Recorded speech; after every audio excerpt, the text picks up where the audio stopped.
Halo semuanya, perkenalkan kami dari kelompok 4. Selamat datang di podcast kita hari ini. Perkenalkan, nama saya Gasan Rizky Rusmana yang akan menjadi moderator pada podcast kali ini. Tentu saja saya tidak hadir sendirian. Di sini ada Syafiq Sadidul Azmi dan juga ada Muhammad Rafi Al-Fatih sebagai caster yang akan menemani saya pada podcast kali ini. Nah, langsung saja menuju topik kita hari ini ya. Topik kita hari ini bisa dibilang sangat relevan dan cukup meresahkan untuk sekarang. Karena kita akan membahas yaitu cyberbullying. Cyberbullying ini sudah dianggap cukup lumrah di kehidupan digital kita pada masa sekarang ya. Sampai-sampai sekarang pemerintah sudah bergerak cepat dengan mulai membuat sebuah regulasi dan ketentuan yang dimana sekarang saja sudah mulai diterapkan, yaitu anak-anak di bawah umur 16 tahun dilarang memiliki sebuah akun media sosial. Nah, menurut kalian berdua, bagaimana kalian melihat fenomena ini yang sedang terjadi sekarang? Oke. Mungkin dari pendapat saya, pemerintah Jakarta itu melakukan upaya mendukung kebijakan ini. Mereka mulai membuka peluang untuk menyusun peraturan gubernur terkait bullying termasuk cyberbullying dan melakukan upaya sosialisasi yang gencar ke sekolah-sekolah.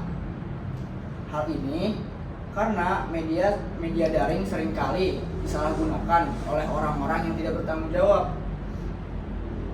Hal ini karena media sosial seringkali disalahgunakan oleh pihak-pihak tidak bertanggung jawab yang menyebarkan ideologi kekerasan, intoleransi, dan kebencian. Oleh karena itu, upaya pencegahan sejak dini dan hukum menjadi sangat penting. Nah, benar banget tuh upaya ini nih itu menggambarkan usaha pemerintah dalam mereka mengaplikasikan ideologi Pancasila, lebih tepatnya adalah ideologi Pancasila sila kedua, di mana kasus cyberbullying itu bisa dikaitkan dengan sila kedua kemanusiaan yang artinya yang artinya tuh manusia itu bermartabat sama, sedangkan cyberbullying itu tidak bermartabat sama sekali ya, orang-orang bebas ngebully secara verbal. Lalu tuh keadilan, gimana sih adil itu tuh? Adil kita nggak bisa secara langsung dalam bahasa ngeparani si pelakunya itu, karena kan media sosial itu dominan bersifat anonimitas. Menarik sekali ya tentang poin-poin yang sudah kalian sampaikan tadi. Ternyata memang dampak dari cyberbullying sendiri itu memang gak main-main ya. Apalagi diperkuat dengan data dari artikel dan juga jurnal yang sudah kalian berikan barusan, yang membuktikan bahwa kita tidak sedang membicarakan perasaan saja, tetapi ini merupakan sebuah masalah struktural yang tentunya ada datanya gitu. Karena bisa dibilang cyberbullying ini memang sudah marak terjadi ya, mau itu tentang pemerintahan atau mungkin mengenai hanya sebatas anak murid, itu sudah banyak sekali terjadi sekarang. Oke, nah berbicara tentang cyberbullying nih, waktu itu pernah ada satu kasus yang bisa dibilang cukup viral. Kalau misalkan kalian ingat, ada sebuah kasus di mana keluarga penerima beasiswa LPDP dianggap menyalahgunakan fasilitas negara. Nah, netizen waktu itu memberikan komentar yang sangat pedas banget nih. Tapi menariknya banyak banget yang merasa bullying itu benar-benar dianggap layak gitu loh. Nah, kenapa dianggap layak? Itu bisa dianggap sebagai sanksi sosial untuk mereka, gitu kan? Nah, menurut kalian nih, ada nggak sih atau apakah ada batas di mana bullying itu bisa dianggap terjustifikasi atau tetap saja cyberbullying seperti hal barusan itu tetap salah gitu? Nah, ini kontras nih, Sa. Karena katanya kan netizen Indonesia itu kan yang paling sopan. Tapi kalau kita kutip dari detik.com itu sekitar 48% anak Indonesia itu terpapar cyberbullying, dan itu kata Komdigi itu sangat susah dideteksi para pelakunya ini. Sehingga kalau kita lihat dari mahasiswa LPDP itu tuh kayak netizen kita itu melihat ya yang benar sebagai benar, yang salah sebagai salah. Jadi ya kalau kamu ya salah ya di mata netizen salah aja. Jadi mungkin anggapannya layak aja kamu dibully. Oh gitu ya. Oke. seperti yang tadi saudara Syafiq bilang, bahwasanya netizen Indonesia itu menganggap yang benar sebagai benar dan yang salah sebagai yang salah. Ini bentuk sebagai kemanusiaan yang adil menurut netizen Indonesia. Oke, berarti menurut kalian mengenai kasus mahasiswa LPDP ini terjustifikasi ya untuk cyberbullyingnya, karena memang mereka itu udah membawa uang rakyat, terus mereka juga pakai sendiri untuk keuntungan sendiri, gitu kan. Dan mereka juga tidak menunjukkan sifat keadilan untuk manusia gitu loh. Ya seperti yang disebutkan juga di Pancasila sila kedua gitu kan, yang berbunyi kemanusiaan yang adil dan beradab. Nah, karena mereka tidak menunjukkan sifat kemanusiaan yang adil dan beradab, jadi netizen yang membuli mereka ini itu bisa dibilang cukup terjustifikasi ya. Karena memang mereka ini layak untuk dibully karena memang mereka sudah membawa uang rakyat dan menggunakannya untuk keuntungan pribadi.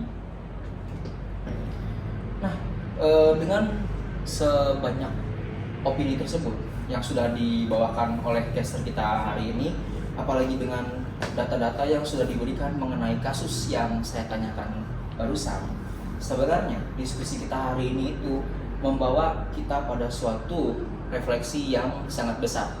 Apalagi jika kita membicarakan sebuah nilai Pancasila, yaitu nilai Pancasila kedua. Pancasila kedua itu bunyinya seperti apa sih? Kemanusiaan yang adil dan beradab.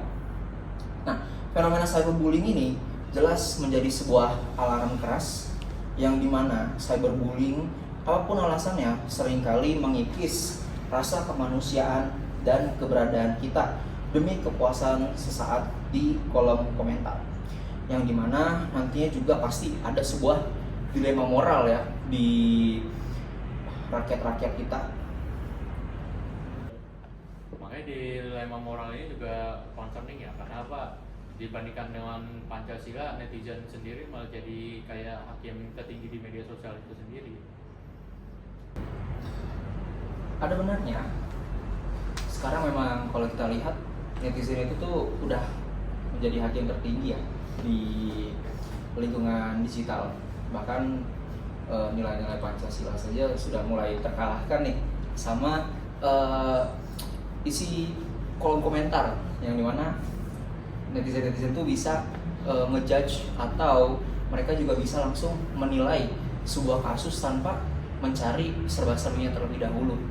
Ini memang memberikan sebuah dampak yang sangat buruk ya bagi masa depan anak-anak bangsa, apalagi yang regulasi yang sudah diterapkan oleh para pemerintah sekarang mengenai anak-anak di bawah umur 16 tahun tidak boleh memiliki akun media sosial. Itu merupakan sebuah gerakan yang menurut saya cukup baik, karena pada dasarnya dilema moral ini memang sangat-sangat berbahaya. Takutnya mereka ikut terjerumus seperti orang-orang yang mengomentari di kolom komentar tersebut ya, dengan mereka tuh menjadi seorang hakim yang benar-benar menghakimi sebelah pihak gitu. Mereka langsung menyerbu, misalkan ada satu masalah atau satu berita viral, mereka langsung menyerbu di satu titik, langsung habis. Oke, terima kasih untuk Syafiq dan juga Fatih yang sudah menemani saya pada podcast hari ini. Terima kasih juga teman-teman di belakang yang sudah membantu perekaman dan juga membantu kita dalam menyusun podcast hari ini. Terima kasih. Sampai jumpa. Tetaplah bijak di dalam bermedia sosial. Selamat siang semuanya.